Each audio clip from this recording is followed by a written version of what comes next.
सूरत हाल बड़ी मज़ेदार हो गई है और चीज़ें बदल रही हैं। साथ साथ आपको अपडेट करना पड़ेगा, मैं आपको अपडेट कर देता हूँ। एक तो पहले आप दोबारा अपने जहन में रख लें कि फॉर्म 45 होता क्या है। ये जो आपका प्रिजाइडिंग ऑफिसर होता है, जो हर पोलिंग स्टेशन पे एक सरकारी ऑफिसर मौजूद होता है, इलेक्शन कमीशन ऑफ पाकिस्तान की जानिब से प्रिजाइडिंग ऑफिसर एक कागज़ जारी करता है वोटों की गिनती के बाद, जिस कागज़ पे लिखा होता है कि किस उम्मीदवार ने कितने वोट लिए हैं, और इसके ऊपर बाकी जो पोलिंग एजेंट्स होते हैं उनके भी दस्तखत होते हैं। और ये मुसद्दिका एक कॉपी होती है फॉर्म 45 की, जिसमें पता चल जाता है यहाँ से कौन जीता, किसको कितने वोट पड़े। ये जो फॉर्म 45 हैं, ये आरओ के दफ्तर में जाते हैं, जो एक हल्के के सारे फॉर्म 45 इकट्ठे रखता है और उसके ऊपर से गिनती करता है कि इस उम्मीदवार को पूरे हल्के से इतने वोट पड़े, दूसरे को इतने पड़े, तीसरे को इतने पड़े, और फिर वो नतीजा बता देता है। और वो जो नतीजा जारी करता है उसके फॉर्म का नाम होता है फॉर्म 47। ये दोनों आपको समझ आ गए कि पूरे हल्के का नतीजा फॉर्म 47 में और हर पोलिंग स्टेशन का नतीजा फॉर्म 45 में। अब फॉर्म 45 जो है वो पाकिस्तान तहरीक इंसाफ ने इसके ऊपर एक कैंपेन बहुत बड़ी लॉन्च की थी। मैंने भी ये अर्ज़ किया था कि जितने भी उम्मीदवार हैं जिन्हें अपने खिलाफ धांधली होने का खदशा है, उन्हें फॉर्म 45 हर हाल में अपने इकट्ठे करने हैं। और ये वो चीज़ होगी जो उनको इलेक्शन में जितवाएगी। ये वो चीज़ होगी जो धांधली के रास्ते में रुकावट बनेगी। और ये वो चीज़ होगी कि अगर धांधली हो भी गई तो बाद में उसे चैलेंज किया जा सकेगा। फॉर्म 45 के मुताबिक रिजल्ट क्या है, पहले ये तो आप देख लें, आपको बड़ा मज़ा आने वाला है, क्योंकि रिजल्ट है फॉर्म 45 के मुताबिक। ये रिजल्ट वो नहीं है जो फॉर्म 47 के हैं। फॉर्म 47 का रिजल्ट तो एक बंद कमरे में बन जाता है ना, कि फॉर्म 45 आ गए बहुत सारे, तो आरओ साहब वहाँ पे बैठे हुए हैं जो एक ब्यूरोक्रेट हैं, और उन्होंने वहाँ पे रिजल्ट बनाना है तो वो ऊपर नीचे कर सकते हैं। नवाज शरीफ का ऐसा अजीबोगरीब ऊपर नीचे किया है कि जिस दिन मियाँ साहब अदालत में जाएंगे, मियाँ साहब की सीट फारग हो जाएगी। वजह यह है कि मियाँ साहब के फॉर्म 47 में अब जमात इस्लामी को एक भी वोट नहीं पड़ा, पीपल्स पार्टी को एक भी वोट नहीं पड़ा।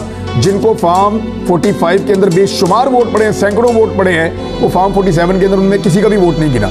वो जल्दबाजी के अंदर बेचारे आरओ ने, क्योंकि उसको हुक्म मिल रहा था या सख्ती थी उसके ऊपर मियाँ साहब की जानिब से या मियाँ साहब के दोस्तों की जानिब से, तो उस बेचारे के साथ ये हुआ कि उसने फटाफट बनाया और बना के जारी कर दिया। अब वो जो बनाया हुआ कॉपी है वो हॉन्ट कर रही है। जिस वक्त वो अदालत में जाएगी तो मियाँ साहब को लग पता जाएगा।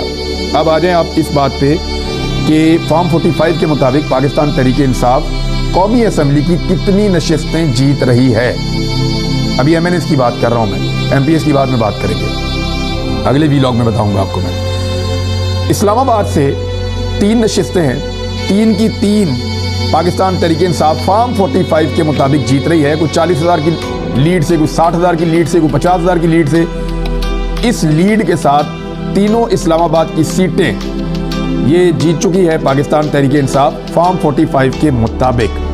इसमें जो है वो शुएब शाहीन साहब भी हैं, इसमें अली बुखारी साहब भी हैं, और इसमें एक और उम्मीदवार भी हैं पाकिस्तान तहरीक इंसाफ के। तो ये सारे आमिर मुगल साहब और शहरयार रियाज साहब, ये लोग यहाँ से जीत चुके हैं। मैं रावलपिंडी का भी बीच में मिक्स हो रहा है, लेकिन ये इस्लामाबाद की तीनों सीटें पाकिस्तान तहरीक इंसाफ फॉर्म 45 के मुताबिक जीत चुकी है। ये डाटा मौजूद है।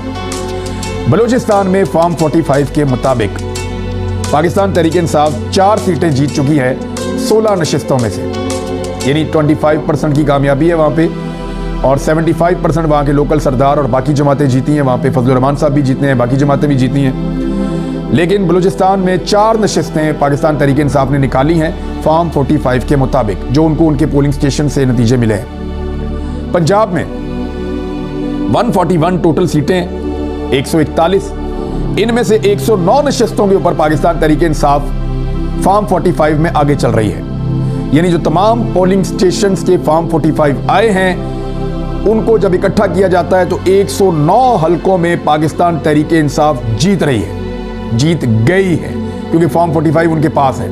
अब ये फॉर्म 47 के अंदर जो 2 नंबरी की गई है, ये मामला जब दोबारा जाएंगे अदालत के अंदर और चैलेंज किया जाएगा कि जिन सीटों पे जबरदस्ती हराया गया है उनमें पाकिस्तान तहरीक इंसाफ दोबारा चैलेंज करेगी।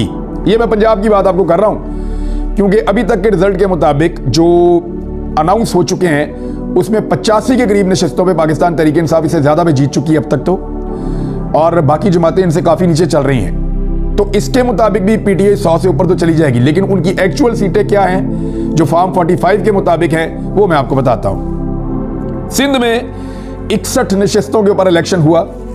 पाकिस्तान तहरीक इंसाफ 21 के ऊपर जीत रही है। 21 फॉर्म 45 में वो 21 नशिस्तों के ऊपर आगे चल रही है और इलेक्शन जीत चुकी है। अब फॉर्म 45 के मुताबिक फैसला हो तो तहरीक इंसाफ की 21 नशिस्तें सिंध में भी हैं। खैबर पख्तूनख्वा, वहां पे पाकिस्तान तहरीक इंसाफ 42 नशिस्तों पर जीत चुकी है फॉर्म 45 के मुताबिक। वैसे 40-1 का तो नतीजा भी आ गया है। खैबर पख्तूनख्वा वाले तगड़े, उन्होंने अपना नतीजा इधर उधर नहीं होने दिया। चंद सीटों के ऊपर जो हो रहा है, फॉर्म 47 नहीं दिया जा रहा। आरओ के दफ्तर में वहां पे वो धरने देकर बैठे हुए हैं मुख्तलिफ जगहों के ऊपर।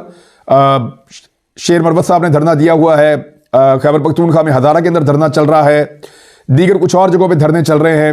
वो रीज़न ये है कि वहां पे फॉर्म 45 के मुताबिक नतीजा अनाउंस नहीं किया जा रहा आरओ के दफ्तर में फॉर्म 47 के ऊपर। तो अब जो है वो खैबर पख्तूनख्वा में 42 नशिस्तें पाकिस्तान तहरीक इंसाफ फॉर्म 45 के मुताबिक जीत चुकी है। तो टोटल सीटें बन जाती हैं 179, यानी जो 260 के करीब पूरी टोटल इलेक्शन है पाकिस्तान में, उनमें से 179 नशिस्तों के ऊपर पाकिस्तान तहरीक इंसाफ फॉर्म 45 के मुताबिक